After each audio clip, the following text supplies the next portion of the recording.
You seem bothered by something. How did we get here?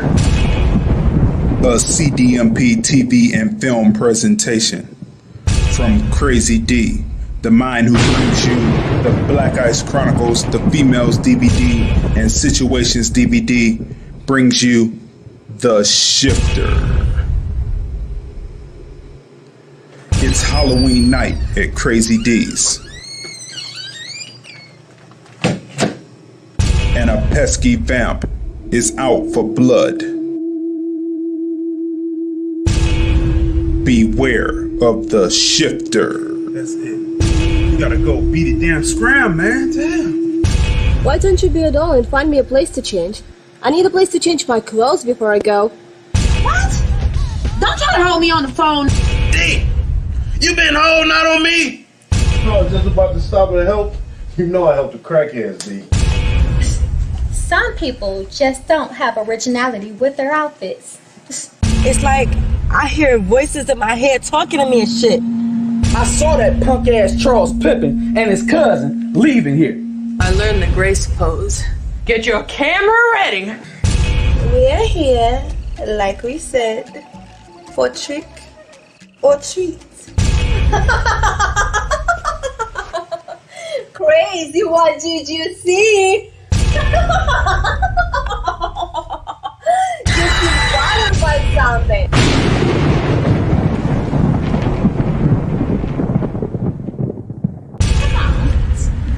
You see that shit? Hey, that crazy fuck in there. Oh, what the fuck that was for? Right. Shit. Can't stand that shit. Who's the pit bitch? Like, I What don't the fuck was she need all hoes? I told her to scratch that, poke that bitch eye. Beware of the Shifter. Be at the premiere if you dare.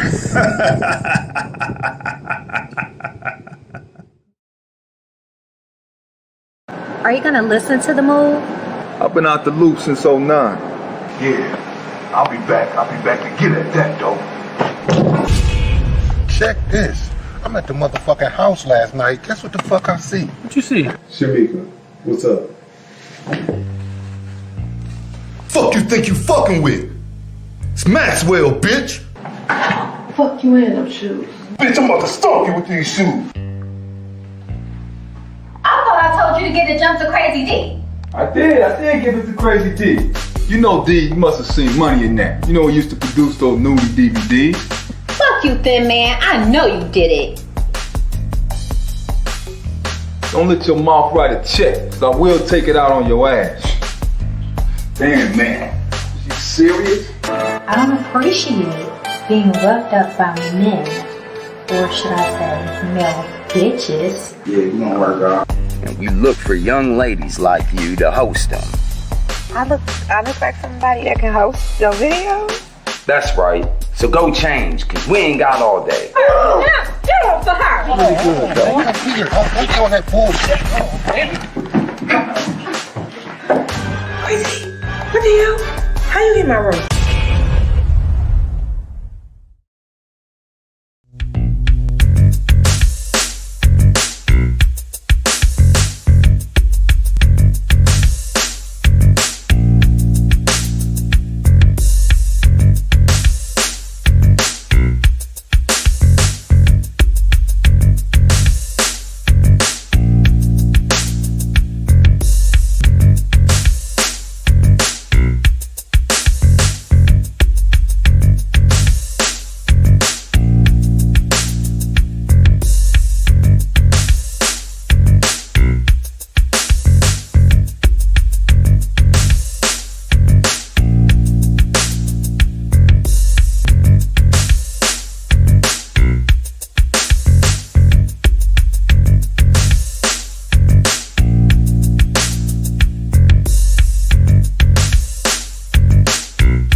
music, culture, politics, society podcast, interviews, movie reviews, and more.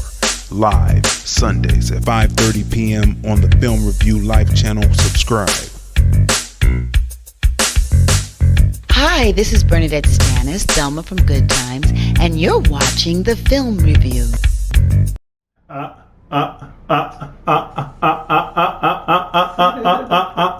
What's going on, people? How you feeling? Welcome to episode. What episode is this? What episode is this?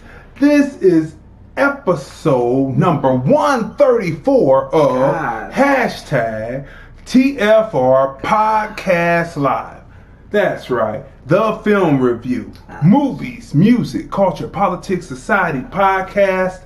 We are the husband and wife team. I'm Crazy Dee. Tracey. And we review movies, music, culture, politics, society. On this podcast, we want to shout out to everyone who is watching us right now on Periscope, on Vimeo, on FB, and on the Film Review Life channel. That's right, the Film Review Life channel is on. We are appreciating you tuning in. Make sure that you go to the Film Review Life channel and subscribe.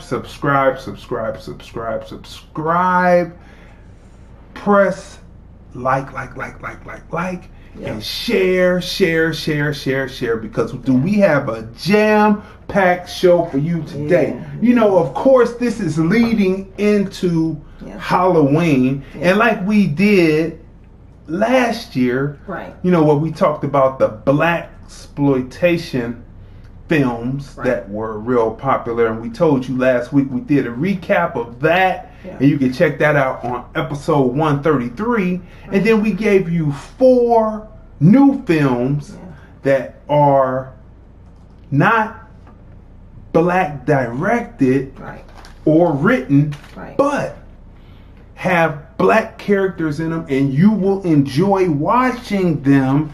And we have 4 more. You will enjoy watching them because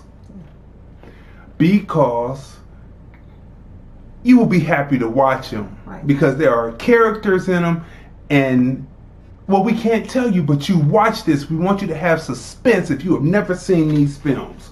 Horror movies good for American blacks and the Black Diaspora to watch. The first one, the next 4 that we're going to do, because we did 4 last week, we're going to do 4 more this week, and you can see the cover up here. Let me move this over just a little so that you can see the covers. Let me bring them over just a little if I can. A little bit more. Oh man, what's this? There we go. See if I can move it over just a little bit. Okay. Let's see. Come on. Okay, there we go. Down. Drop that down. Go like this.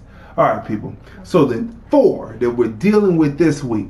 Tales from the Crypt. Demon Night. Knight. Demon Night. Like it's a demon that's a night for the devil. That's what it called. Tales from the Crypt. Demon Night, 1995. Jada Pinkett, when she was Jada Pinkett and not Jada Pinkett Smith. Do people remember that time when she was Jada Pinkett and not Jada Pinkett Smith? Well, that was that time. Number 2, 13 Ghosts. I remember That's 2001. Rod Digger. And the character she played was Maggie Bess. 13 Ghosts, 2001. Make sure you watch that. That has Rod Digger in it. You will enjoy it. Number 3, House on the Hill, 1999. Tay Diggs, he played a character named Eddie. Remember, House on the Hill, 1999, Tay Diggs. You will enjoy that film for more reasons than one. And then number 4, Halloween Resurrection. You know, that's Michael Myers. Classic. And, you know, and his sister, you know. 2002. That was Busta Rhymes, right? And he played Freddie Harms, right? Halloween Resurrection 2002. Busta Rhymes. He played a character named Freddie Harms, right? You will enjoy those 4 films for Halloween, right? Make sure you smash the share button and the like button. So before we go any further, like usual, we always ask, how was your week? So it was pretty good. How was your week? I mean, as good as can be expected, you know, during COVID, right? Right. But I was shocked. Well, really, I wasn't shocked, actually, because I figured something was coming up. But a reason for them not to have a debate, shall I say. So, I was surprised to find out earlier this week that Biden didn't want to debate Trump on stage, because I thought, I mean, they've been saying for the last few months that what quarantine period is, just 14 days? And so I just knew that they would have a debate. But Biden doesn't want to debate Trump live, but I'm not surprised, right? But he wanted to do a virtual debate. So that's what they just changed that up at the last minute and everything. What's up to Tanya M. Congress? I see that she's watched in. What's going on to you? Make sure you smash the share button, smash the like button, tag all your people in it, people watching on Periscope, Vimeo, FB, and the Film Review Life channel on YouTube. The Film Review Life channel on YouTube. Make sure you smash the share, the like, and subscribe to the channel. Subscribe. And what else happened this week? What's her name? Kamala and Vice President Pence. They had their debate. Yeah, they had their debate. It was a pretty good debate. Yeah, it was pretty good. Right? But the only thing is first I didn't think they needed it, but now I'm like, you know, at every debate there should be a fact checker, because like so far, I mean, I've seen lies be told back to back in these debates, right? So, like the first debate, right, with President Trump and Biden, right? When Biden said that he wasn't for with the Green New Deal.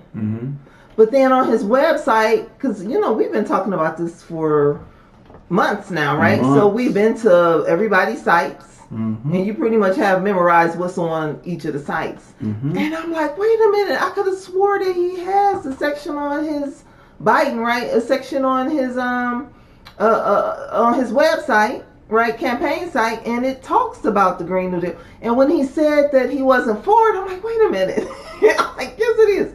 And then so I ended up like doing a picture, snapping the picture and sending it to my cousin. And she was like, yeah, he did say that. Why is it, you know? Main point is, all this money that they want to save and everything that they want to do, where's the reparations? No reparations, no votes, so we don't even have a dog in that hunt. But so it's just like everybody's just lying, and the money is going everywhere except for where it should go, right? Yeah, but so if we don't have any dog in the hunt, the money should be going towards reparations. They were talking about something where they were trying to save money or whatever.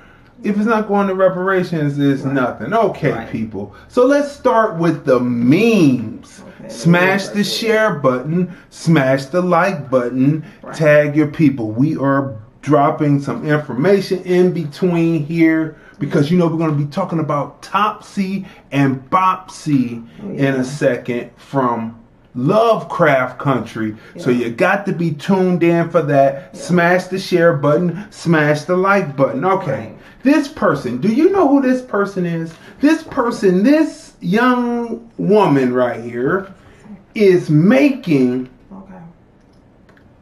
American Black historic figure type history. She's alive and well and making it happen. Do you know who she is? Yes. Right. Her name is Channing Dungey. Yes. Her name is Channing Dungey, right? Yeah. She just left Netflix after 20 months as the VP original content, the vice president of original content. Right. Before that, she was at ABC. Yeah. She was the entertainment president. Yeah. Do you know what she's famous for at ABC? Oh yeah, you told me. She is famous for canning Roseanne when she came with that racist stuff. Yeah. She did a lot of great things over at ABC because she also had like that director program, like an internship directorship, and Regina King went through her program. That's right. And and she pushed the Kenya Barris shows Blackish and pushed it and said that this would be more folksy type of programming, and that everyone would enjoy that. She also had the Fresh Off the Boat. Oh, okay. Right, and she did some other shows, but she was about that it would be universal, like how Cosby. Everybody watched the Cosby Show back in the 80s, right? So that's what she did. But she left ABC after she canned Roseanne. Okay. Now, my initial question was, did she exit Netflix because she was in there? She was just the VP of, new programming. Let me get it again. She was the VP of original content, just the vice president. Was Netflix. Netflix. Was she telling them, because she had been president at ABC, right? Right. Was she telling them, hey, maybe you shouldn't take these cuties in because this looks kind of suspect because now they're being sued. Right. There's a lawsuit against them for pornography coming from out of Texas. Yeah. That favorite Ted Cruz, that favorite senator to some people. Obviously, Texas loves him because he keeps getting reelected. Right. Had something to do with it. He saw something against seeing a breast exposed of a young girl and having the camera angles. But we talked about that. Right. Go back to the episode where we talked about cuties, right? That's on the Film Review Live channel. #TFR Podcast Live, right? Yeah. Just type in #TFR Podcast Live cuties and it'll come up and then you can watch our review on that situation. But at first I thought that. I said, did she leave? Because I'm sure she did. Tell them. She told him, and then did she leave? Let me get out of here before this ship sinks. Yeah. Right? But it appears she might be in consideration for president of Warner Brothers TV. That's what just came down, right? She's ADOS, American Black. The name Dungy has been in America since 1840. We do checks like that. Smash the share button because you just learned about a modern day American person that's making American Black history. She is an American Black history making figure right now. Well, they would be smart, to hire her because, she walked away, and ABC is doing great. Roseanne still doing great. They picked up another season. So no, not Roseanne. Remember, it's the they changed the name. They changed the name. It's Connors, right? The Connors. Right. So the Connors is still doing great. Right, but Roseanne is out of there. Yeah, she's out of there. See, I bet she wish she hadn't done that now. But that was smart of her to change it to the Connors. Yes. And it's doing really well. And just it's still picked up another season. And ABC is doing well. Right. So, being the president of Warner Brothers TV, the WB TV, will be another milestone for her. And sometimes when you're American Black, and you stand for something, you often have to move around and be on that grind and that hustle because people may not like your decisions, but your decisions are always, or sometimes I'll say, second guessed. But in the long run, they see, hey, maybe we should have kept that person. But you know what? They hire her. I will definitely start watching. Definitely start watching the WB TV. Okay, people. All right, people. So look, this image right here is what you would call a pickaninny. This is an image, a drawing, a representation of Harriet Beecher Stowe's character called Topsy from Uncle Tom's Cabin, right? And to know who Topsy is, we're going to play a clip from our show, right? From our Monday through Friday, right? Right. I just came up with a new hashtag, and we're going to be spreading this out, because usually we say hashtag TFR Podcast Live OB in the episode, but now I've come up with a new, cleaner hashtag. This is going to be the new hashtag, and it's going to pervade over everything. Hashtag Observations TFR. So when you're looking for the film review, what we're doing now, it'll be hashtag TFR Podcast Live. And not too long in the future, when you look for observations, it will be hashtag Observations TFR. It's cleaner that way. So we're going to play a clip where we talked about on our Monday through Friday show, observations, hashtag Observations TFR. Right. But you'll find it right now at hashtag TFR Podcast Live OB. Right.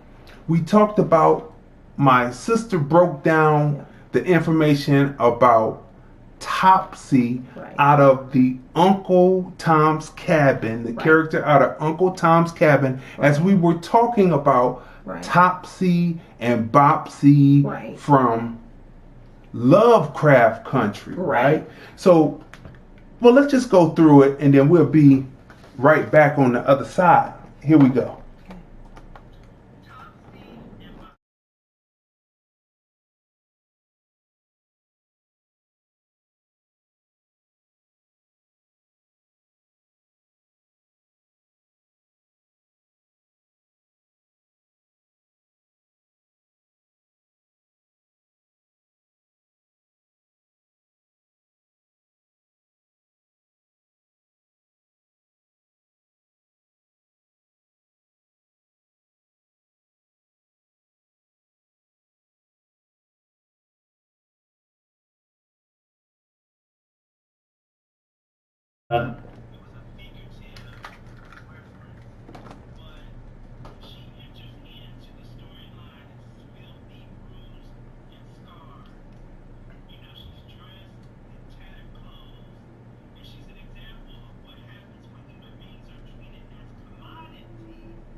Time either.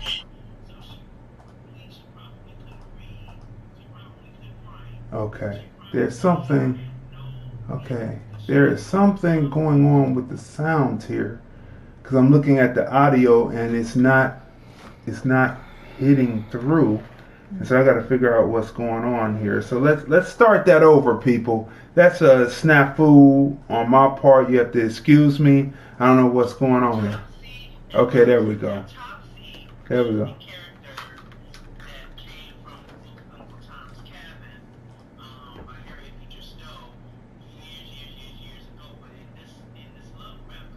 It's still not going. I don't know why.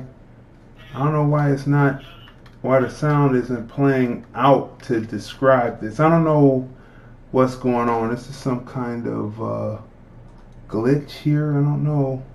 It's hearing me, and it's hearing us, but it's not hearing the audio, and I don't know why that is.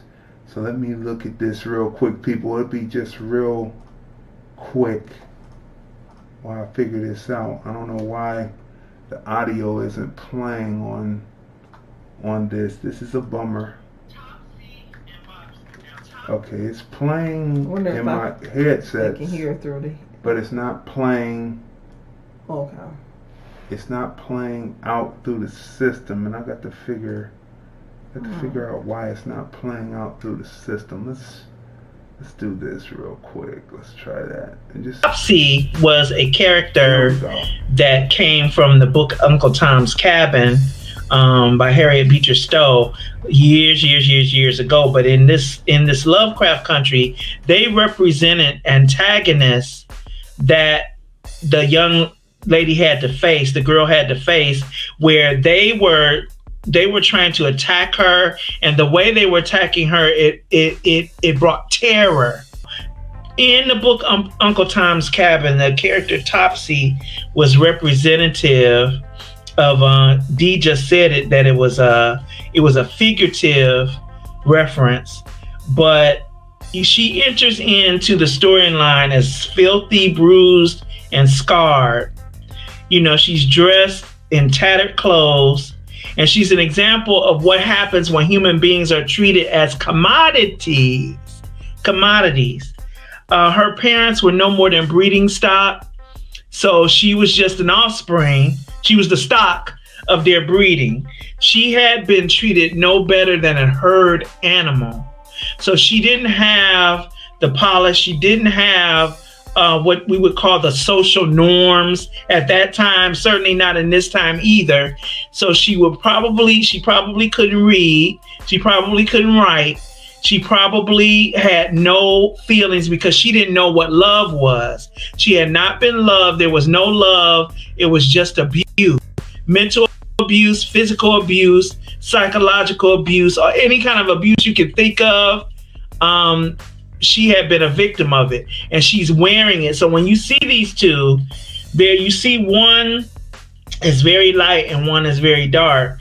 And in the book Uncle Tom's Cabin, there was a character, a little girl named Eva, who was white, and she was the daughter, and she liked to play with Topsy. In the book, she played with Topsy. So what this says is, here's a mirror image. You become what you created.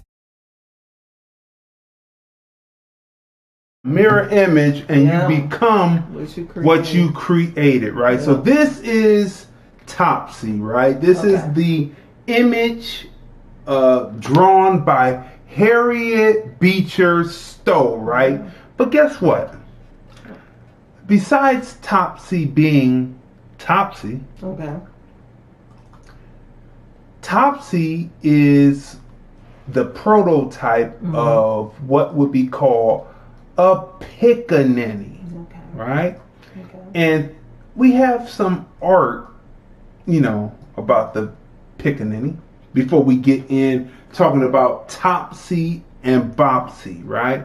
So she is, we don't know if Harriet Beecher Stowe did such a good thing or a bad thing by making this archetype in Uncle Tom's Cabin, but she is a pickaninny. And you know, once something catches on, and you know, the capitalists in this country figure they will come out with things. Now this is an ad about a watermelon freeze, I guess, like that shaved ice or whatever it is, 5 cents, right? And it's a pickaninny. It says eat seeds and all. Pickaninny freeze, 5 cents, right? So this is an example of the pickaninny. They always deal with the hair. They probably saw the people wearing the locks, starting to twist, right?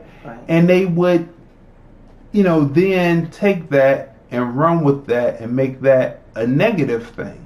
But thank goodness that we have come through that and don't find that to be a negative thing, and just say, you just need to get you some. You need to get you some business.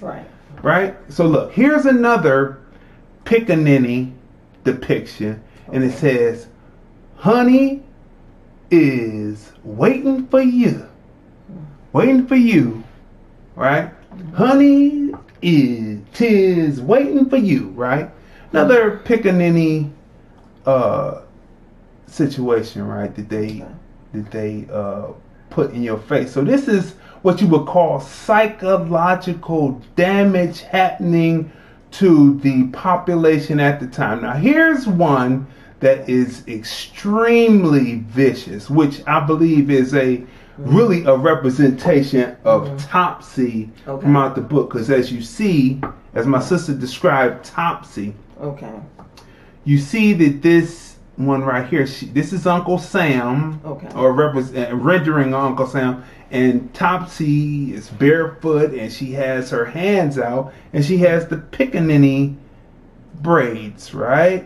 Now, that is extremely heinous. But this one right here, I think, is the most heinous image, one of the most heinous images of all, because it deals with attacking the children. And I think that children should be off limits. But here is one right here. Little Pickaninnies. It appears it was a book of some kind. Little Pickaninnies. And as you see, these are well-dressed children, but they're still calling them Pickaninnies. Now, do you know some of the most famous Pickaninny people who they use to represent the Pickaninny? Do you know some of the more famous ones? Oh, is that Farina? That's right, Farina, people. So this is Farina. This person right here, his last name Hoskin. He played Farina in over 105 episodes. 105 episodes of Little Rascals Our Gang, right? You know, when I was a kid, I always thought Farina was a girl. I did too. Now wait a minute. Initially in the beginning, because they did another black character the same way before they let him blow out his afro, and we're gonna get that for a minute. But this person right here, that is a hard pill to swallow, especially when the NAACP came around and all that. And he was born in 1920, right? And he died in 1980. He only lived to be 60 years old. Wow. Hoskin, right? Who played Farina, right? Now, 105 episodes. You can't really live that down. You didn't know what you were doing, you know. Now, here's an example of how they would use another character. Buckwheat. That's right, Buckwheat. Now, when Buckwheat first appeared, Buckwheat looked like Farina. He looked like a pickaninny. And look at this photo right here. Cute little boy with that white doll. That is heinous. That is an insult. Now, I always knew Buckwheat and Stymie.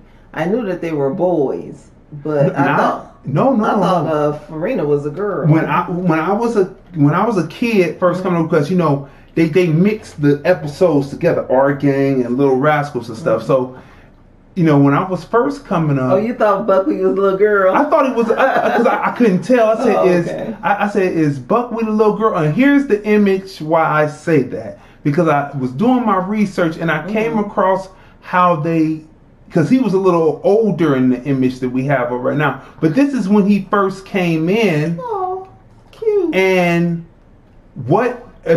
is this a boy?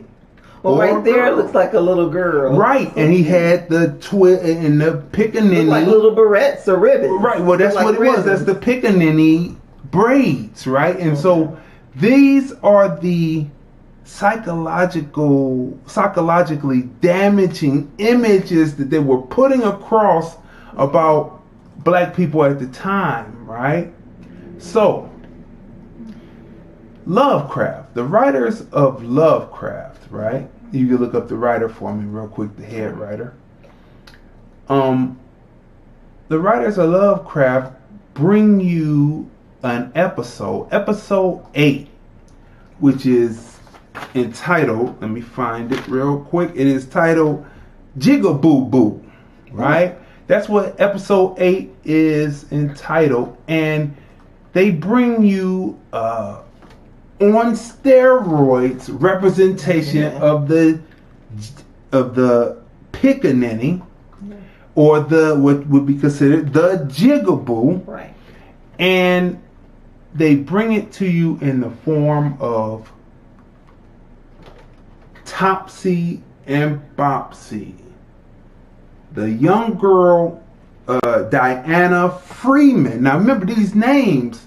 Diana Freeman is haunted and hunted by these two characters right here, Topsy and Bopsy. After a corrupt police officer, Captain Lancaster, puts a curse on her in an alley as Diana is fleeing from her best friend's funeral, right? Boo Boo, who is actually AKA Emmett Till, right? So he puts a hex on her, and the first thing that she happens to focus in on is Uncle Tom's Cabin, a book of Uncle Tom's Cabin, and Topsy turns around and looks at her, and this starts the curse off. And this is where this is running now, and you're seeing these ghouls. They are ghouls. They are on steroids representation of the psychological damage that was done by looking at images that were really we could just call it what it is, anti-black. And these two ghouls, these two demons, began to follow her and do this particular dance, which is very, as my sister said, very demonic and twisted. Now, the two people who portray Topsy and Bopsy are Bianca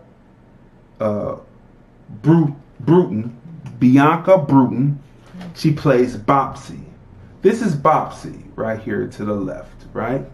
And then Kaylin, KK Harris, portrays Topsy. Now, when I first saw it, I thought that Topsy was the dark skin and Bopsy was the light skin, but kind of fact out that the writers switched it up because of the negative, I believe, because of the negative connotation between, having a dark skinned character represent the Topsy character all this time in the future. But either way, these two are horrifying. It had chills running up my legs. The last time I had chills running up my legs is when we went to the movies to see The Ring. I mean, I don't know what it was about The Ring, but The Ring had chills running up and down my spine. So they're saying the show creator, Misha Green, she's also one of the executive producers, and she also wrote the pilot for the episode. She wrote the pilot, right? Yeah. So right here, people, we have some behind the scenes. You see, to put something together like this, to put something together like this is straight, sheer dedication and fortitude, right? Yeah. To put these two characters together, it takes a lot. And right here, it takes a lot. It takes rehearsals. It's not just getting out there and just doing willy-nilly what you want to do. These two ladies are skilled at what they do, and what they do is what is on film and is what sent chills down everyone's spine, of people's legs, people having nightmares over Bopsy and Topsy. And this is the behind the scenes making of how they went about, and we're showing this to you right now, how they went about making Bopsy and Topsy. We're playing that right now. 2, 3, 4, 6 and 8, 1 and 2 and 3 and 4 and 5, 6 and 8, 1, 2, 3, 4, 6 and 8, 1 and 2 and 3 and 4 and 5, 6 and 8, and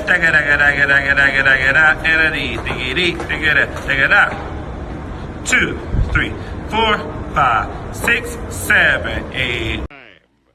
Now, this was on Bianca's Instagram.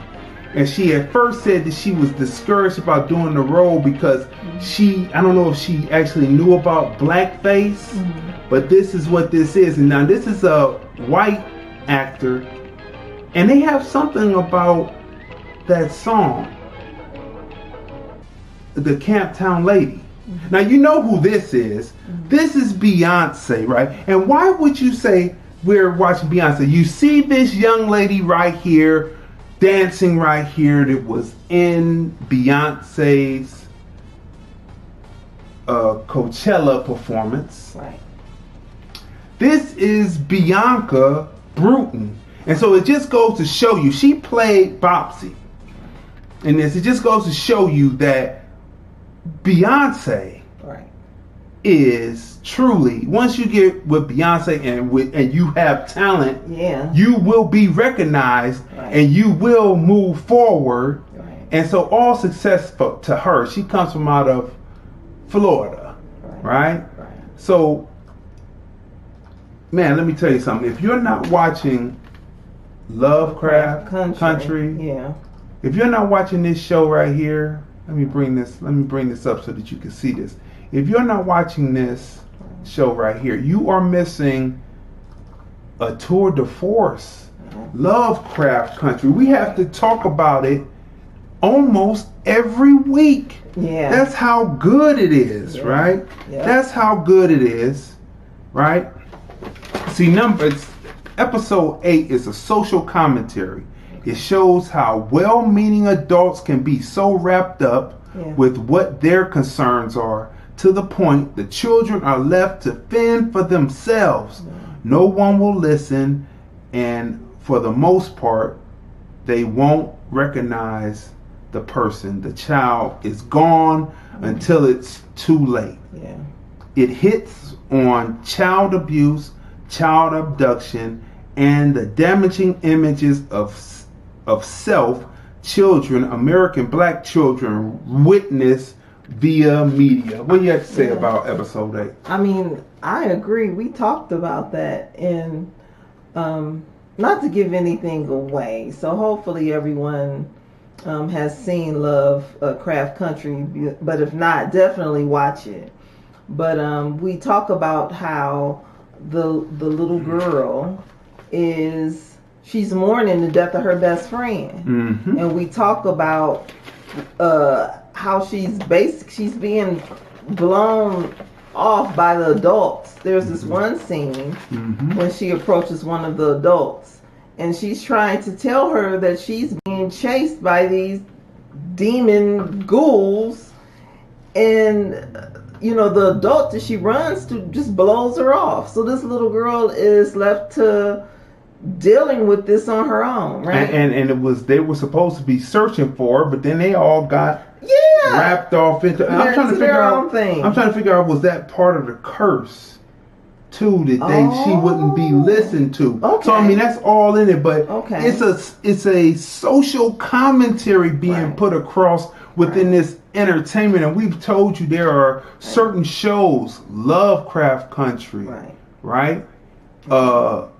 Watchmen, and last week we reviewed Fargo 4, right? And tonight we're reviewing The Good Lord Bird tonight, right? So this is, this show right now, this season is where it's at. Yes. So our first review for tonight is one that is on Netflix. It came out in 2020. It's The Devil All the Time. And of course, we have the trailer, and we're going to play the trailer in the back as we go, right? So Donald Ray Pollock is the writer and the narrator, right? He is the omniscient narrator telling the story of what's happening, right? Bill Skarsgård is Willard. He is the main, that's the father. Right. Tom Holland is Arvin. Okay. He is the main protagonist. See, this movie spans 3 generations, right? Michael is Arvin at age 9.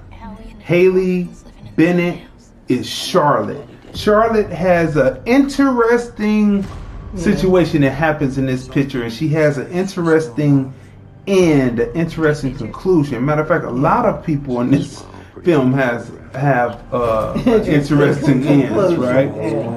Christian Griffith is Emma. She is the grandmother. So we're seeing 3 generations happen here, right? Sebastian is the deputy, right? Bodecker, right? Right. Robert Patterson is Reverend Preston Teagarden. Reverend Preston Teagarden is one that you would, well, anyway, you have to see it. This is a good film. This is what my mother would say, a film with substance. A film of substance, it is right? Substance. Right? So, Sandy and Carl. Sandy and Carl are 2 people in the film that come together, and they have an interesting life together as Quite the life interesting. ends. And so we don't want to give you too much, because we want you to see this film. And what's good about this film is it reminds me of kind of like, you know how in the film Crash, there were like multiple storylines going on. It's an ensemble. It's an ensemble cast, and there are multiple storylines going on, and then in the end they all kind of come together. But it's quite interesting. Yes, it's all weaving around, right? It's weaving around, and it's not predictable at all. Not predictable at all. Because it's quite shocking.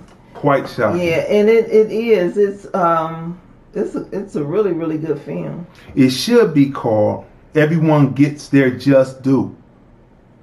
That's what this film should be called. It should. Spanning 3 generations, Devil deals with the sins of the past coming to bite you in your, right? As a little boy, now a man, exacts vengeance in Knock'em Ohio. Now, if you did not know, there is a city in southern Ohio called Knock'em, right? Yep. So, cinematography is a 10. Storyline, through line is a 10. Character arc is a 10. Acting skill, emoting is a 10. The way that the actors bring the characters to life, and when the close-up is there, I mean, you really feel it. Wardrobes, cars, the settings, the sets, that's a 10. Drama, the drama and lies, that's a 10. Knock'em Stiff as a character, going between Knock'em Stiff and Virginia, but mostly Knock'em Stiff, that's a 10. Story beats. There are beats that happen a generation before that come into the later generations, right? That's a 10. Believability, that's a 10. Historical truths, that's a 10. What would you give The Devil? I mean, I agree with the scoring except for one thing. Okay, so I'm going to have to take it to give it an 8. What's that? Because Robert Patterson, right? Oh, okay. So his, it takes place in the Midwest, so I'm trying to figure out if his dialect If it's supposed to be Midwest, it's not, because I'm from the Midwest. So, and if it's supposed to be Southern, like Southern Ohio, it's not working, because I have family from the South. So, but he's what, an English or British actor? Yeah, but so but the thing is, right? That's what I was about to say. Tom Holland is not American. He's not an American actor, but he did a great job playing Southern he's from what is it, Stockholm? Yeah. What's the name of the city? Knock'em Stiff. Knock'em Stiff. Yeah. So Tom Holland had a great accent coming from the Midwest. Yes, he Southern did. part of Ohio. Yeah, so he had that Southern twang, and it was realistic. But Patterson, Robert Patterson, he's a good actor. It's just the dialect wasn't. He just didn't have it. It was just one dimensional. Yeah. It didn't open up because certain inflections weren't there. He was like more monotone with it. He didn't go to highs. He didn't go to lows, because certain octaves change and pitch changes with the dialect of a Midwestern person. Right. And he didn't, a Southern Midwestern person like that. And he didn't have it. It was like more like he studied for being just a Southern person, but he just didn't nail it. So I can see that. So your rating would probably be like a 8.9, right? I guess so, because Holland was so strong. Holland did great. I overlooked him because he was just a secondary character. Was the star, right? Of the film. Yeah, he was just Sebastian was just the character just to, move the story along. Yeah, but that's just like that film we reviewed with, what is it, Taraji P. Henson, and I can't think of the movie, but one of the guys was supposed to be Southern. You remember? Right. And he didn't have a Southern accent. I'm trying to figure out how this man came from the South, and he was from overseas also. Right. But I'm like, how does he have a British accent? He's supposed to be from the South. From that, I can, So, but yeah, Tom Holland did a great job, and so. Yeah. So, what would you give it overall? Is that knocking it down from the 10? Is you gonna give it an 8.9 or a 9.2? No. I mean, give him your rating. No, I give it. I mean, the film. Tom Holland gets a 10 for his acting. It was a great film, but the reason why I said 8 is because the person that did the casting, they should have worked on his dialect. But that would have been more like the director. The director should have worked on the dialect. Yeah, that's true. So to get a 10, I mean, I need it to be believable. Now that I might have to go acting skill and emoting. Acting skill will be the dialect. So I think I'm going to have to go 9 on that, which brings my score down, which brings the total score of everything I said down to 9.2. And how do I know that? Because there's another film with a 9.2 coming up tonight. So yes, I'm going to have to change because my wife brought that to me. And that's right. Sebastian should have been better. So that's going to be, because that changes acting skill of all the actors down to a 9. So that brings that down to a 9.2. Wow. We've got the critic in the house, y'all. We got the critic in the house. I'm the filmmaker, she's the critic. But this is true, people, because that's true. So I wasn't thinking about that. I was just thinking about how great a film it is. Yes. The film is great. It's a 9.2. Yeah. Go out and see it. My wife gave it an 8. I gave it a 9.2. That is pretty good. Go to Netflix and see the film. The next film up is also on Netflix. Yeah. It's called Vampires versus the Bronx 2020. Vampires versus the Bronx. The cast: Jaden Michael, he plays Miguel Martinez. Gerald Jones III plays Bobby Carter. Gregory Diaz IV plays Luis Acosta. Now these are the 3 friends. Yeah. in the story. They are the three friends that make up the bulk of the story. They are the protagonists in the piece. The main protagonist being Miguel Martinez, being played by Jaden Michael, right? Yeah. Coco Jones is Rita. She is really the only one that believes them once they expose the truth to everyone. It's a beautiful scene, which is a group scene, which is like kind of like a semicircle. Right. And this reality of what's happening in the Bronx is exposed, and she is the only one who believes them. She said her and her grandmother trained her for this time. And then you got to see the film, right? Sarah Gaydon is Vivian. She's dressed in white. Right, and that's what we're gonna say about that. We don't want to give it away. Method Man plays Father Jackson, right? And then another standout is Imani Lewis. She plays Gloria. She is what I could call the what do we call that? The unreliable narrator. She's the unreliable narrator. Yeah. She's the one who is telling you through live streaming broadcast with her cell phone. Yeah. She's like the TMZ of the streets. Yes, what's happening in the Bronx. And she is also the unreliable narrator because she gets the news after the fact, really, right? But it is a great... She tries. It's a great ensemble cast, right?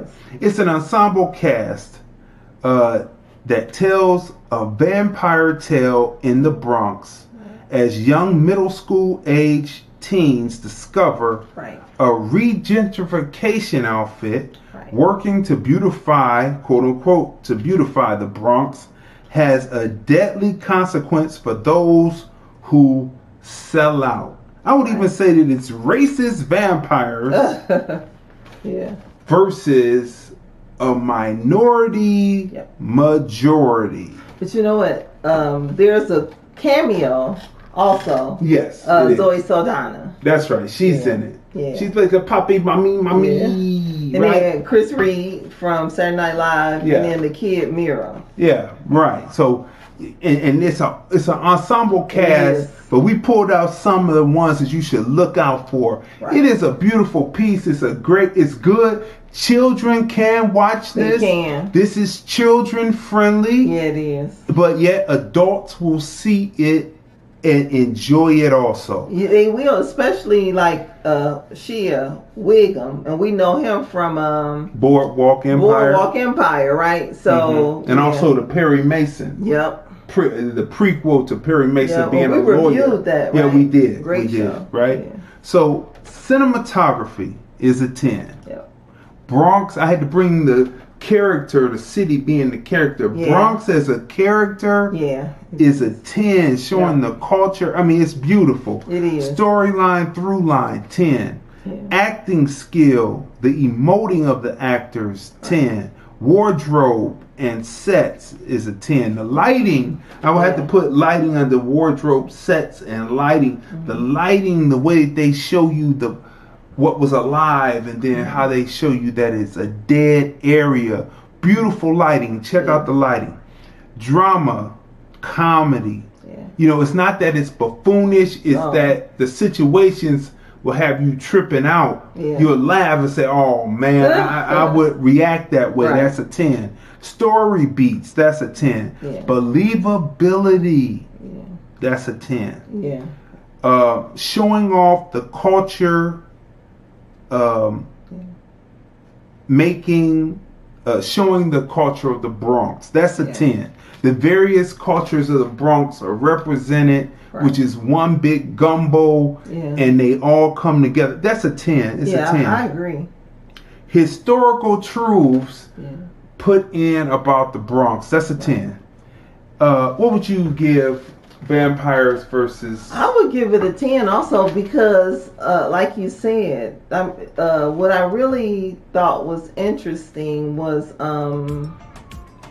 what I thought was interesting, for it to not be real, they did a good job making it believable. Yeah, they did. Because it is quite believable. It's quite believable. And it's well written. And the climactic scene, right. The way it makes you suspend belief. Yeah. And you're like, this happened, this is possible, but the cutting, it's all about the pacing of it, and it makes you believe. We're showing the trailer as we're talking about this last part.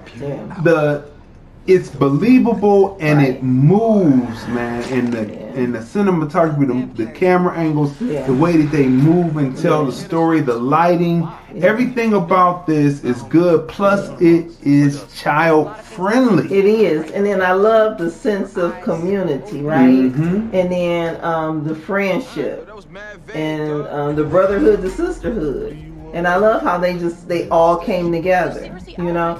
And whether they were friends or whether it was just a neighbor they were familiar with, walking past every day on their way to the bodega or to school or to church, just when it was time to come together, they came together as a community. So it is, like you said, it's child friendly, people of all ages, teenagers, parents, grandparents, and it's intelligent writing. So I mean, you don't even have to have any kids in the house to watch. This is also an adult film. I mean, because it's humor. It's not an adult film. Not an adult film. It's a film for children that adults will enjoy. Right. So, I mean, it's a film. It's a family film because we can't say it's a film that adults will enjoy because it's too much of the other stuff going on out there. So we have to be clear about what we're talking about. Okay. So for me, Vampires versus the Bronx.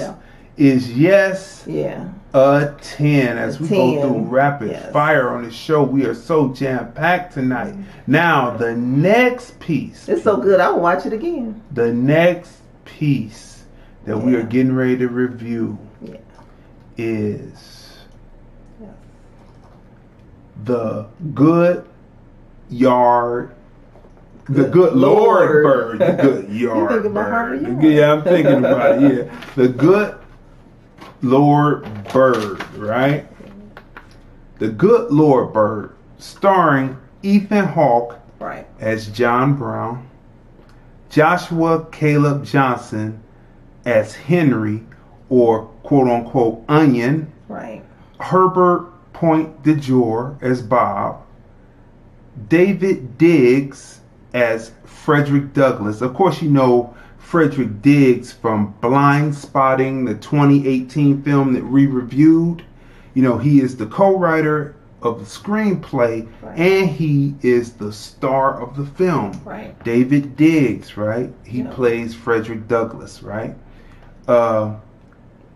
Tamberla Perry is Anna Douglass. You get to see Frederick Douglass's wife, his first wife, in this, right? Then there's oh man, I can't read my own writing here. Here it is. Ben. Who plays Ben? Look right there. Bo Knapp. Yeah, Bo Knapp, right? He is Owen Brown, right? And then Mo Brings Plenty. Mo Brings Plenty is Ottawa Jones.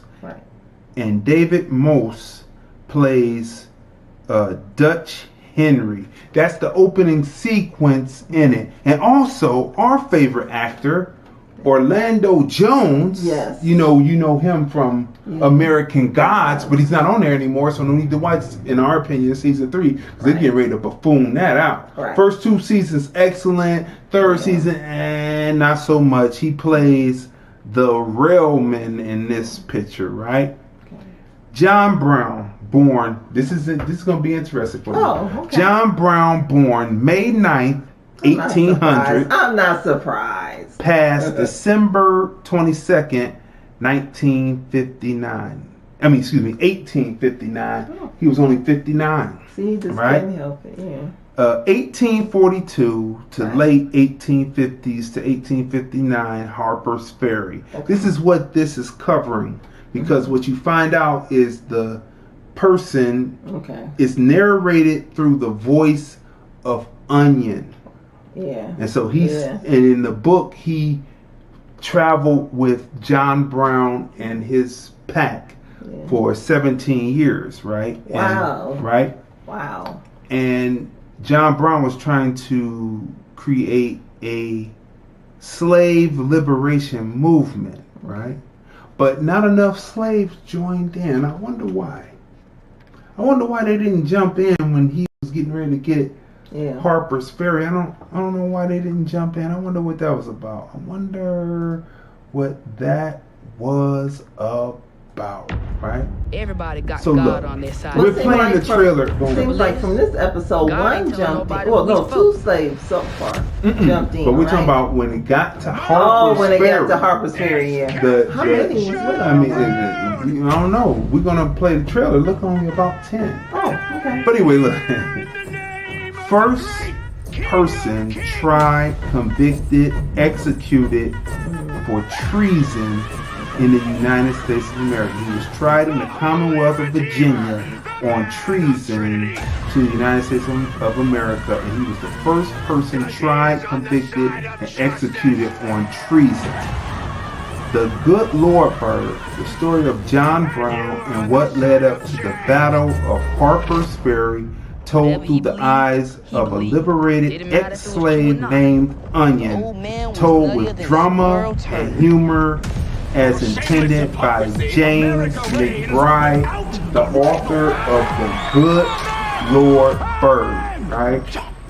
Now there's some uncomfortable truths that are going to come up in this piece. And let me say this before we move on to the uncomfortable truths. Let me say that when you've been watching movies as long as we have, you will come across seeing actors like Ethan Hawke when they're younger. So do you want to see a film where Ethan Hawke is about the same age as Joshua Caleb Johnson, who plays Onion?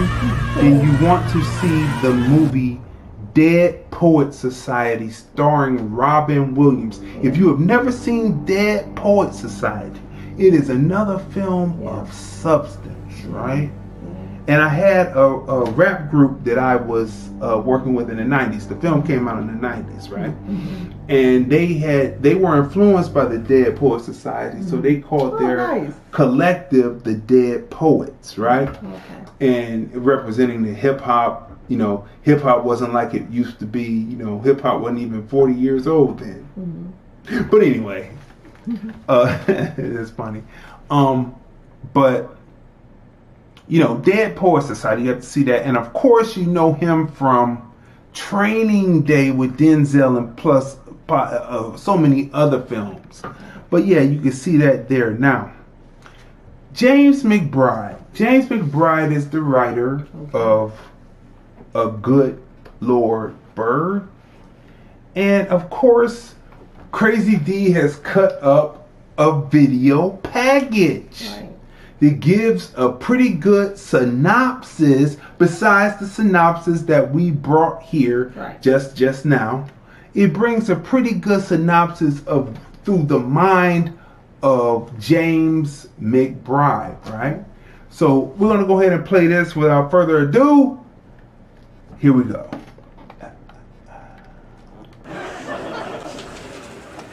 The Good Lord Bird is the memoir of a 103-year-old black man who claimed to have served with the great abolitionist John Brown. He had to pretend to be a girl to do it. I was born a colored man, and don't you forget it, but I lived as a colored woman for 17 years. The words of Kansas-born slave Henry or Henrietta Shackelford, who in the novel The Good Lord Bird becomes one of the ragtag followers of the abolitionist John Brown and survives to tell of the raid on Harper's Ferry. This is the third novel by James McBride. He's also author of the best-selling memoir, The Color of Water, a black man's tribute to his white mother. And first, congratulations to you. Thank you very much. So the story of John Brown has been written and written about in nonfiction and fiction. You, felt you had something more to tell? I was born a colored man, and don't you forget it. But I lived as a colored woman for 17 years. My pa was a full-blooded Negro out of Osawatomie in Kansas Territory, north of Fort Scott, near Lawrence. Pa was a barber by trade, though that never gave him full satisfaction. This is a very funny book. about a very serious subject. I mean, why did you want to put humor into it, into the life of John Brown and slavery? Slavery is such a droll subject, and it's depressing. I didn't want to write a book that was depressing. You know, I don't want to read a book that's depressing. So I just thought that, and John Brown was so funny. I mean, he wasn't funny. He was actually had no sense of humor at all, right, which made him a perfect person to make fun of. All those pictures of him and the you know, so strict. And, just so stern looking, and he was very religious, and it just made him a perfect caricature item. Dutch Henry's Tavern sat right near the Missouri border. It served as a kind of post office, courthouse, rumor mill, and gin house for Missouri rebels who come across the Kansas line to drink, throw cards, tell lies, frequent whores, and holler to the moon about niggas taking over the world and the white man's constitutional rights being thrown in the outhouse by the Yankees and so forth. Let me hold right there for a minute. The way that he opens in the writing, when you watch episode 1, the way that he describes what's happening in this tavern, post office, barbershop, shoe shine, box. It's a box, it's a building, and inside this building all this is happening. It's a bar, it's a barbershop, it's a shoe shine shop, it's the post office. All this is happening, and you see this, and listening to the way that he reads that, and knowing how we saw, and for those who have seen the first episode of The Good Lord Bird, you can hear it and see it. You can see it in your mind coming to life.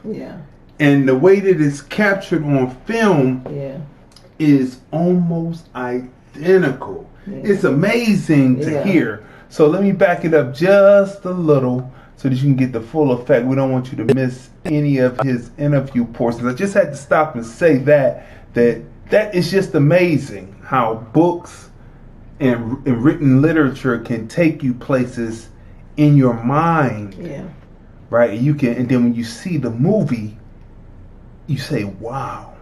By the Yankees and so forth. And the way in is this wonderful character, Henrietta, who's nicknamed by John Brown Onion, Little Onion, right?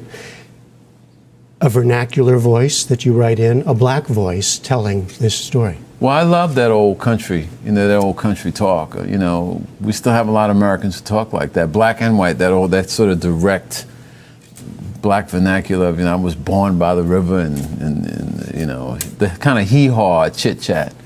A lot of the old men in my family talk like that. And I always wanted to find a way to put that in a narrative, and this was just the perfect place. But come spring, talk in Dutch circled around a certain murderous white scoundrel named Old John Brown, a Yank from back east who come to Kansas territory to stir up trouble with his gang of sons called the Potawatomi Rifles. To hear them tell it, Old John Brown and his murderous sons planned to deaden every man, woman, and child on the prairie.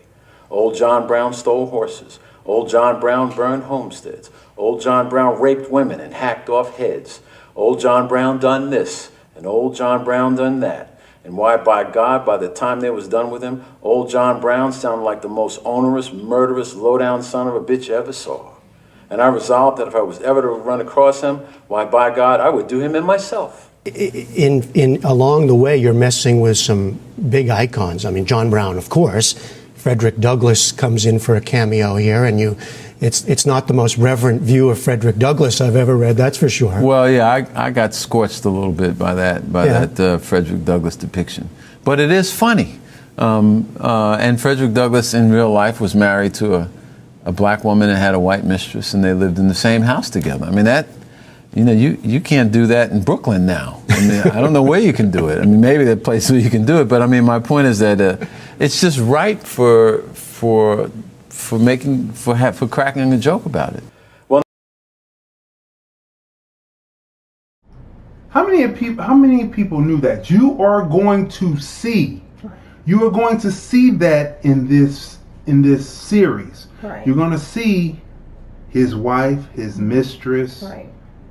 Frederick Douglass, I don't know, Frederick Douglass lived a free life. Yeah, he did.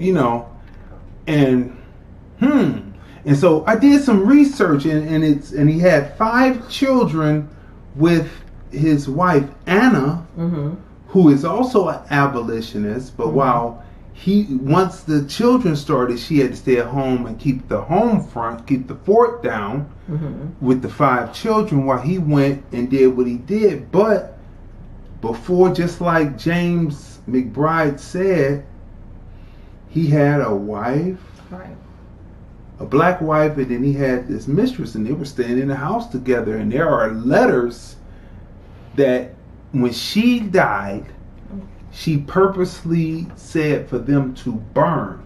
And Frederick Douglass's descendants happily burned their side of the letters. Okay. So after, when she died, all of her, I think her name is Alethea,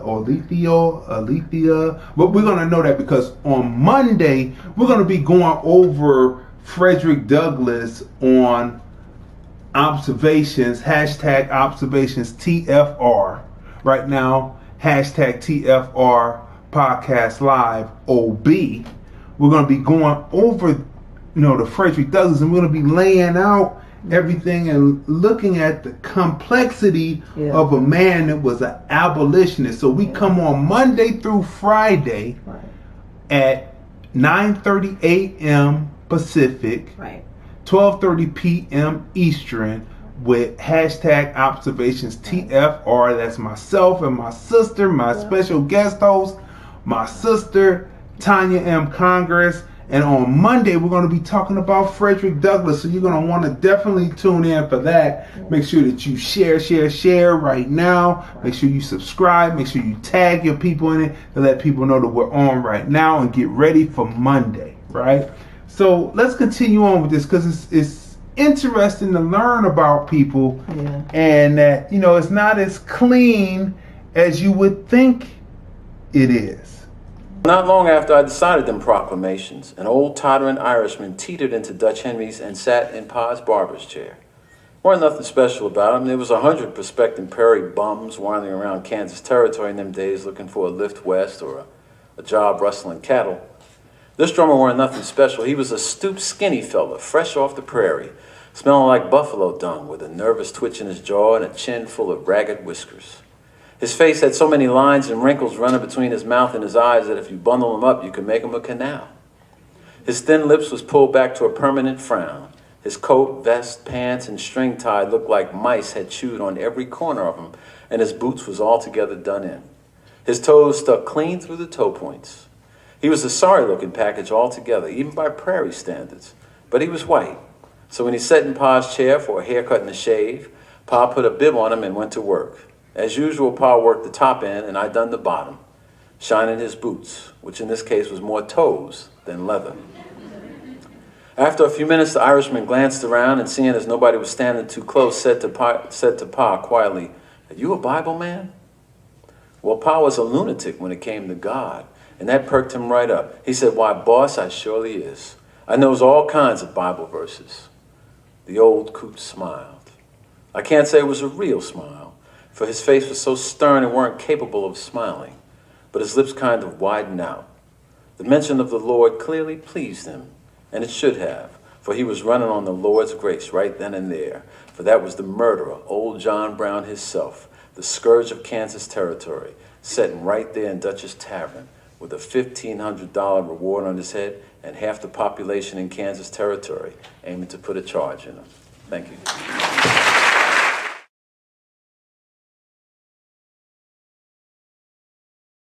So you see the way that is described in the writing, you are going to enjoy the good Lord Bird. I mean, it's a great show because, like, just now I was like looking up the they have a list of the different quotes from the show and online, because when we was watching it today, there were a few quotes that I had to like pause and say, listen to what he just said, and just, I mean, the writing is great. Writing. He can turn a phrase. He can turn a phrase, and I mean, just to show that he can turn a phrase, all of the quotes are online. Yeah. Yeah. So, I mean, it's a beautiful piece. What would you give The Good Lord Bird?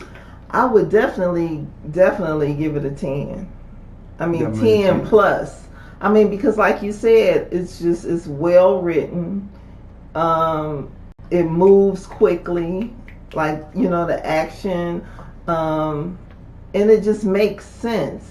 It's like, it's smart writing. Smart writing. Right. And then we talked about like just when you describe like the parlor and everything. Mm-hmm. I mean, they did it, the period piece. It looks like a period piece. So they did a great job as far as like the architecture and like the clothing and the makeup, and great show.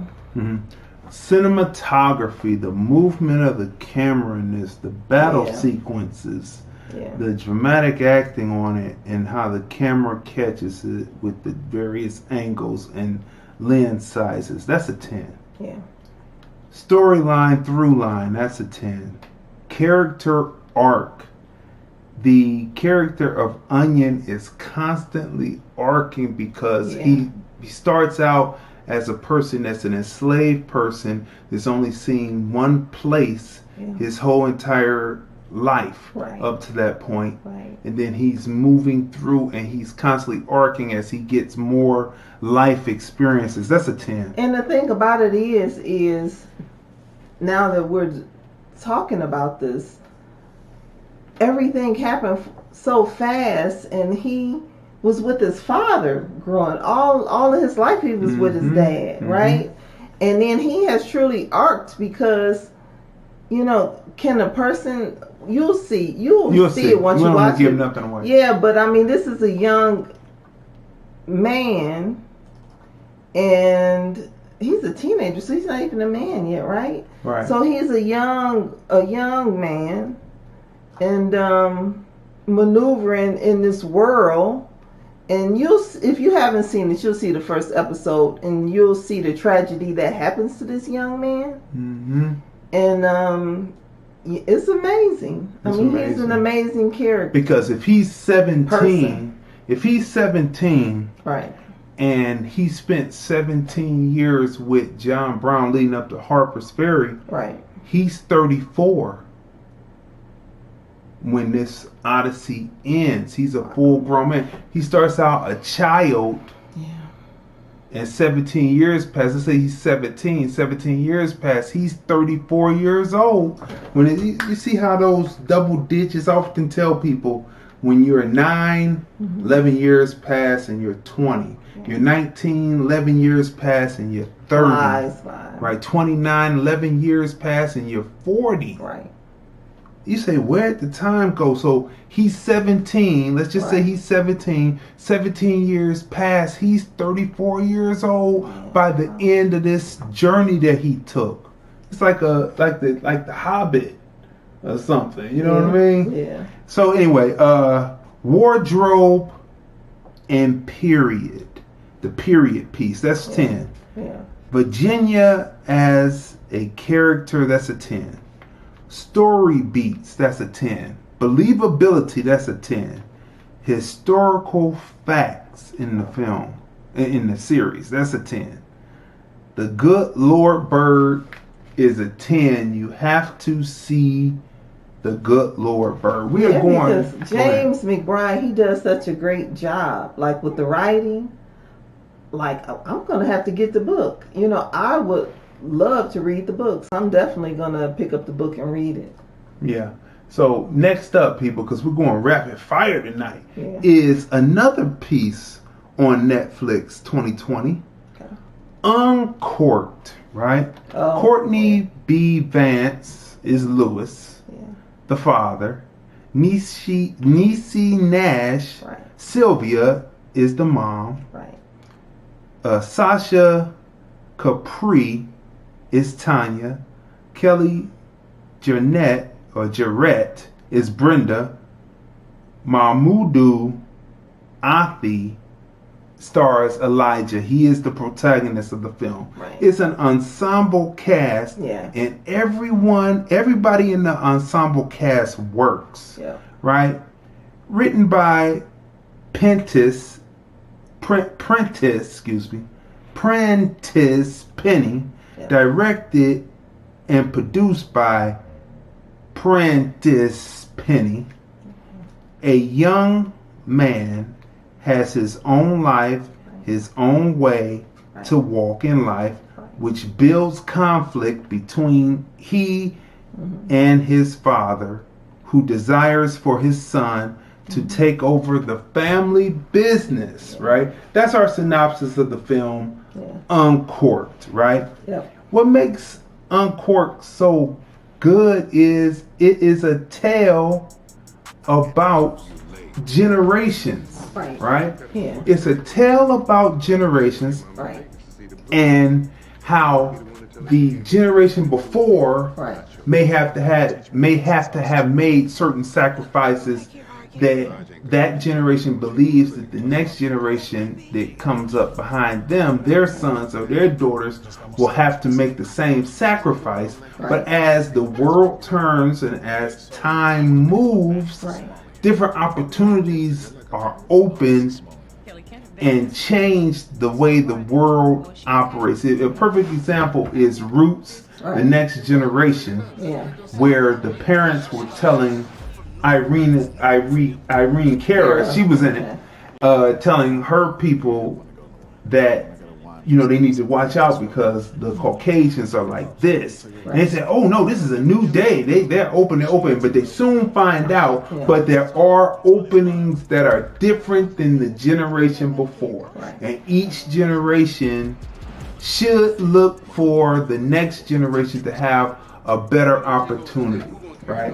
So it is a great family film. It's another film that has, as my mother says, it's a movie of substance. It has substance. It does have substance. The conversation that is written between the father and the son, and the mother's wisdom to keep them cohesive, right?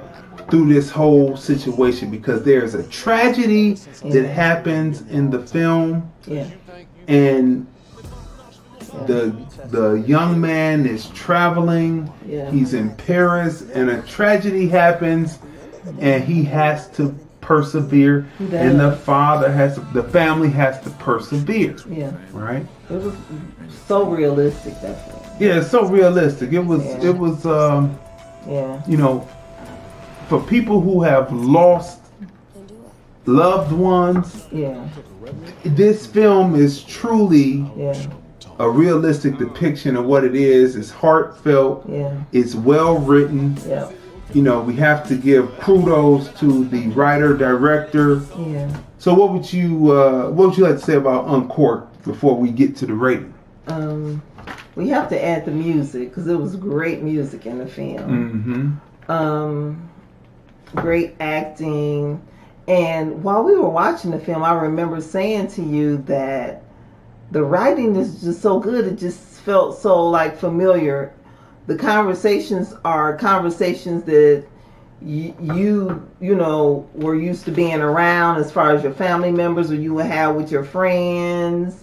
It was that color scheme on the poster, just to break in, goes good with the gray of the film review t-shirts, right? That goes good. That's a good go ahead. It's a comfortable film. Yes. Like you feel very familiar with the family, really with their culture, actually. Because like I said, the music, right? The family business, right? So it was just well done, and like you said, dealing with a tragedy, you know, losing a loved one in your family and how it affects everyone in the family. So it was just well done. I would give it a 10. A 10. Yeah. Okay, so let's go through it real quick, people. Let's go through it real quick. Let me just press that so that'll play again. Cinematography. Cinematography is a 10. Storyline, through line is a 10.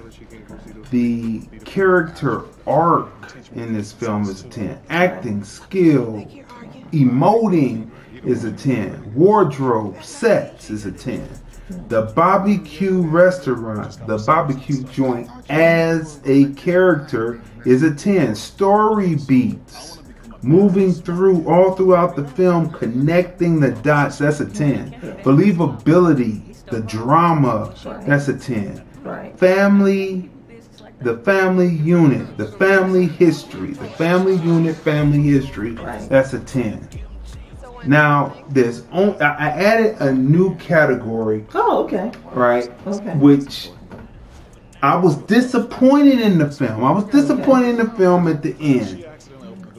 You wanted more, so good. The story hanging at the end. The story hanging at the end is a 2. Alright? We wanted to see more, and you will see what we're talking about when we watch the film. Great film, which brings it to Uncorked. You gave it a 10. I gave it a 10. I gave it a 9.2. So what category is this? What is the title of the new category? Story hanging at the end. Okay. Meaning that it seems like it's unfulfilled. You go through the whole film, and then next thing you know, you don't get a definite conclusion, right? Because it's like it's a good film, and you can see how the pieces, the 2 puzzle pieces, could be put together at the end of the film. Could be. Right. We don't want to give anything away, but these 2 pieces could easily be put together at the end of the film, but they didn't. Right. So and they left it to your imagination. Right. I when I go to see a film, especially when this is like a heart jerker like this one, I look for it to finish, right? Yeah, because you already had tragedy in the film. Right. So you would like a closure. Right. So I give it a 9.2. The last film of the night is Judy. 2019. It's on Amazon Prime, right? Academy Award winner Renee Zellweger plays Judy Garland. Jessie Buckley plays Rosalind Wilder, her handler while in London. Finn Wittrock plays Mickey Deans. Rufus Savelle, I can't read my own writing. Savelle, right? Is Sid Luft. Yeah. And there is an all-star cast. It is an ensemble cast with Renee Zellweger leading the way as Judy Garland in London. The last year's, this is the TFR Podcast Live synopsis. The last years of Judy Garland's life in London, performing at the Talk of the Town dinner club.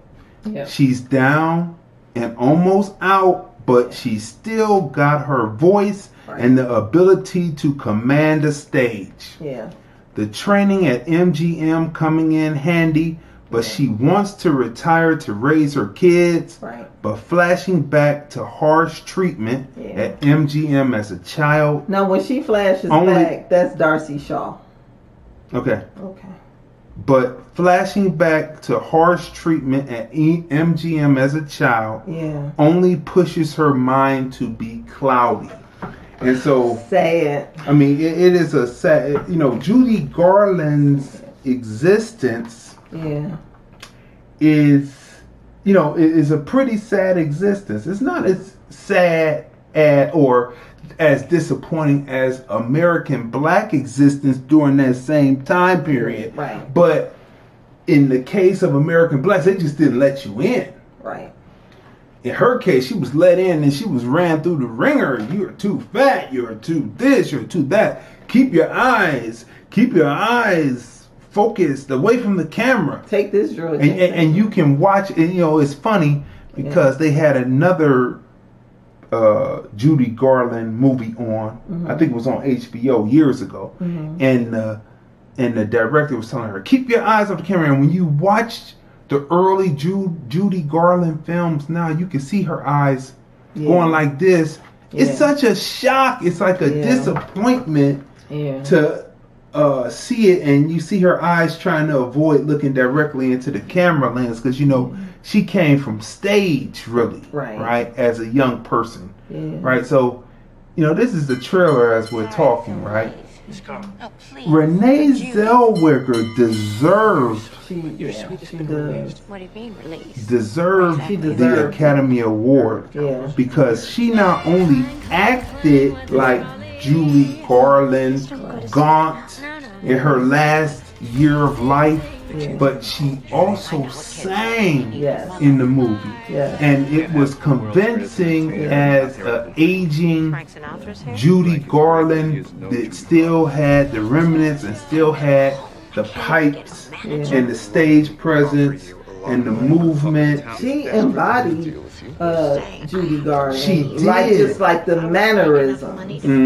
Just like, it's like every pore of her body was Judy Garland. Yeah. I mean, I don't know if she shook it right off or if she method acted. Yeah, because I didn't see Renee Zellweger in this film at all. No, not at all. Yeah. And we're playing the trailer as we go. I mean, it is. I mean, her portrayal of it. And I don't know how tall Renee Zellweger is, but it was camera angles and using actors that were probably taller. Because I thought she was a pretty taller woman, because Judy Garland was a shorter person, right? But it was camera angles. That's why I say when we get to the rating, the cinematography on this and the camera movement on this and the way that they told the story with angle sizes and everything, and all Judy Garland wanted was to have a normal life after all the work that she had put in. I don't know. I grew up watching Wizard of Oz and loving that song, Somewhere Over the Rainbow, right? She was 5'4". She's 5. Okay, so she's perfect. And how tall was Judy Garland? Look up Judy Garland real quick. Renee Zellweger's a Taurus. No, she's a Taurus. But so Judy Garland. But so Renee Zellweger is 5'4", and then so that's perfect. But let's see how tall Judy was. But she pulls this off, and she deserved the Oscar over everyone else, because that was a tremendous performance. And I remember, I don't know what happened. I think they didn't play it here, or they only played it at certain times. 411. 411. See, so there is a difference, and quite a difference of about a foot. Gemini. She was a Gemini, right? What was her birthday?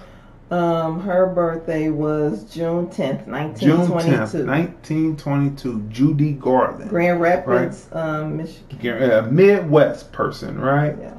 Now, here is a piece that I thought was real interesting as I was doing my research.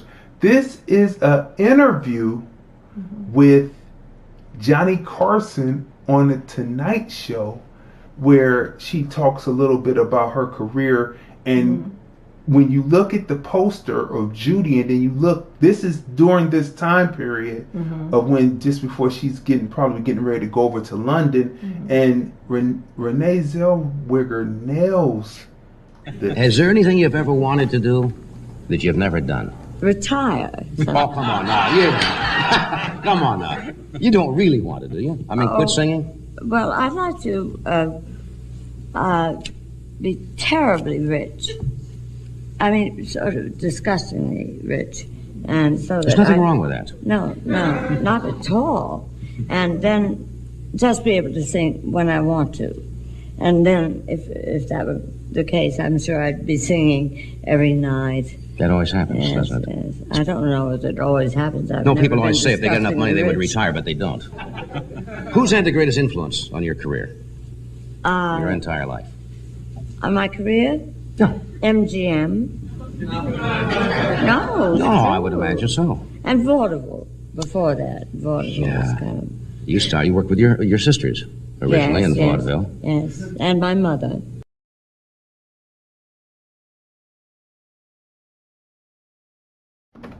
All right, so we're back on that. Let's see. That is a mess up there. You know, the outfit that she wore during the interview, she wears in the film. Oh, sure is, as I look at it. And if that were the case, I'm sure I'd be singing every night. That always happens, Yes, doesn't it? yes. I don't know if it always happens. I've No, never people been always say if they get enough discussing money, they would rich. retire, but they don't. Who's had the greatest influence on your career? Your entire life?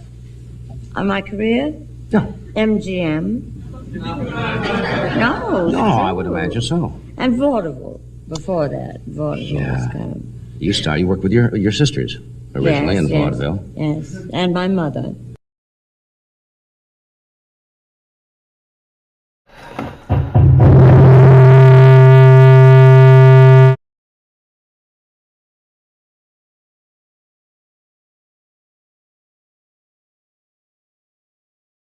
Yeah, so she went through a lot. A hellish thing, and you know what?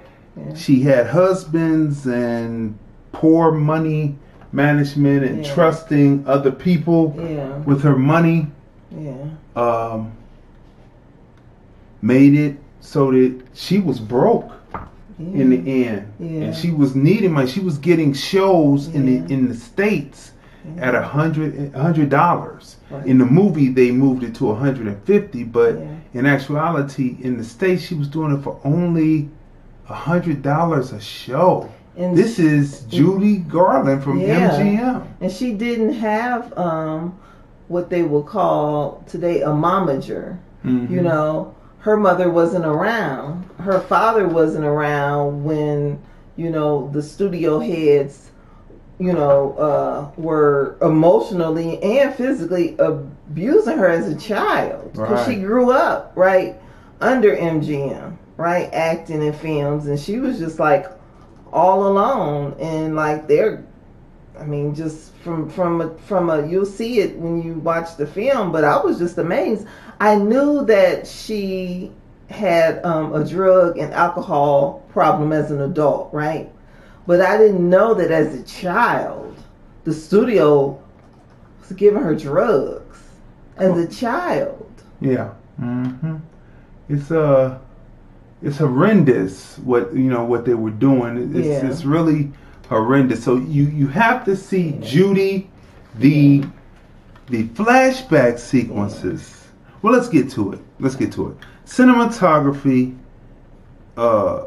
and the camera movement and telling the story with the various angles. That's a 10. Storyline, through line, 10. Character arc, 10.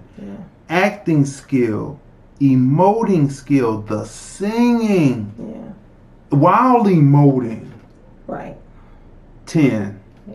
Wardrobe, cars, wigs, the set, 10.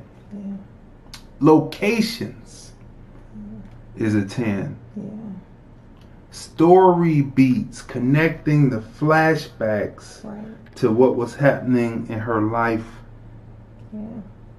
real time, that's a 10. Believability, that's a 10. Historical facts in the piece, 10. What would you give Judy? I would give it a 10. I mean, wonderful music. I have to add that. The music was just beautiful. Oh, yeah. And like you said, Renee Zellweger, she sang. She didn't lip sync. She sung all the songs herself.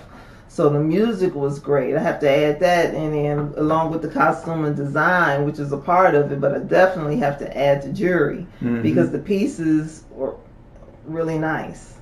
So this was a really, really, really great film. You know, her acting is just up there, superb.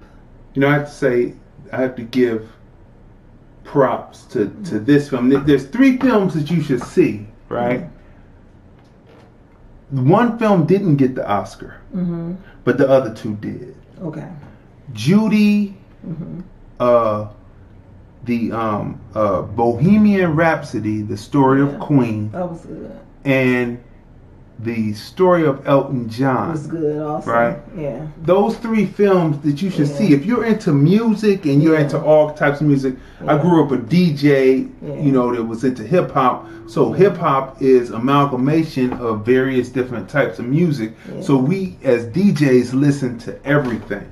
Because what you can blend together to freak a person's head when they're on the dance floor, if they're listening over the radio, or they're listening on a mix CD or a mix cassette or on a mix digital today. What you can do to freak their head, you have to be able to listen to all forms of music. So those 3 films, everyone likes Queen. You know, so Queen, we reviewed that. Go back and watch that. We reviewed the Elton John film. I can't think of the name of it right now because it wasn't called Elton John. Was it the Rocket Man? Rocket Man. That's right. We reviewed Rocket Man and Judy right now. So I'm looking forward to the Aretha Franklin story. Yeah, we're looking forward to it. That's gonna be another one. So you gave Judy a 10. I gave Judy a 10. I give Judy a 10. That's right, people. So look, the Aretha Franklin story done by Jennifer Hudson. That's right, Jennifer Hudson, not the one that's coming on on television. Right, that's right. So people, look, we've got 19 minutes left. We have ran through this show today. We have run through everything. We want to tell you real quick before we get out of here.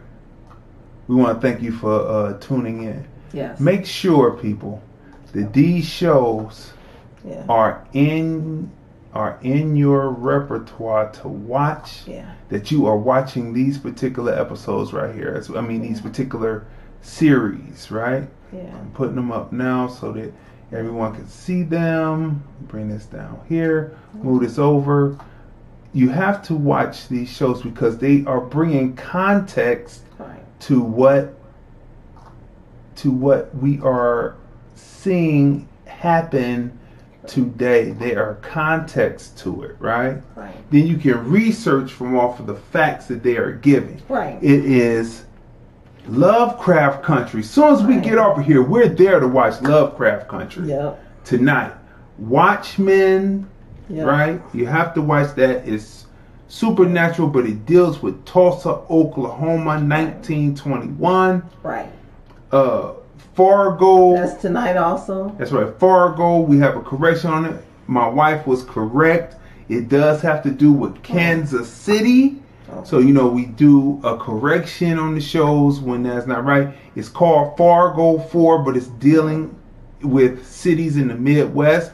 And this one deals with Kansas City, 1950. Starring Chris Rock. It has historical points in it that deals, all of these deal with American black topics. And of course, the good Lord Bird.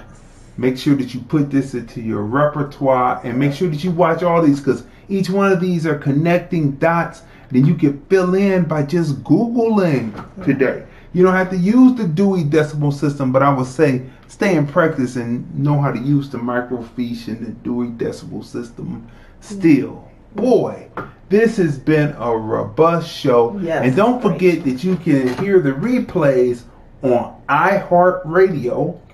On iHeartRadio, just go there and go to the search, iHeartRadio search and go hashtag TFR Podcast Live, or go to Google and type in hashtag TFR Podcast Live and just click search and see what you get. You'll see that we're on all the platforms of podcasting, right? iHeartRadio for those who love iHeartRadio, and or Apple Podcast or Spotify, Google Play, etc., etc., etc. We're on all those platforms for you to watch. We come on. We have 2 shows that come on. We got the show that comes on Monday through Friday. Hashtag Observations TFR right now still. Hashtag TFR Podcast Live OB. Monday through Friday. 9:30 a.m. 12:30 p.m. Eastern, 9:30 a.m. Pacific, 12:30 p.m. Eastern, Monday through Friday, on all the platforms that we initially first run on, which is Periscope, Vimeo, FB, and of course the Film Review Life channel.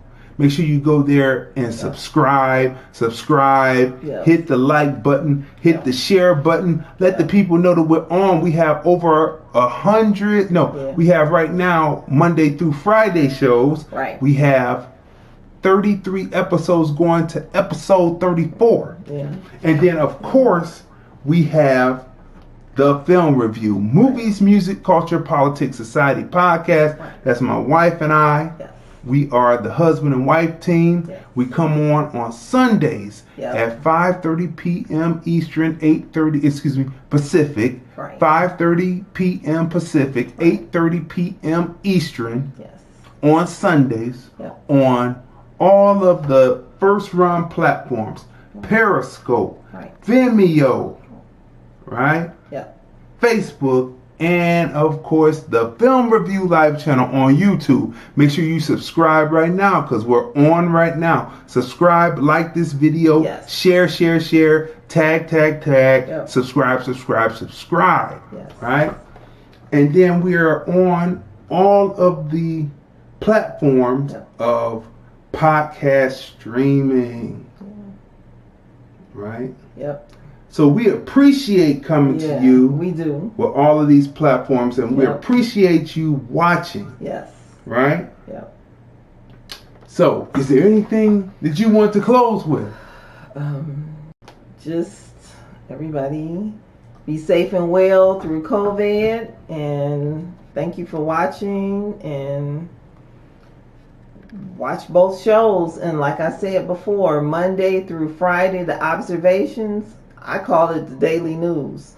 So if you want to know what's going on, check us out. Uncut, Unbiased. Check us out. And what I love about both shows is you're not only just viewers, we let you in so you can call anytime and give your opinion on topics. You know, and so.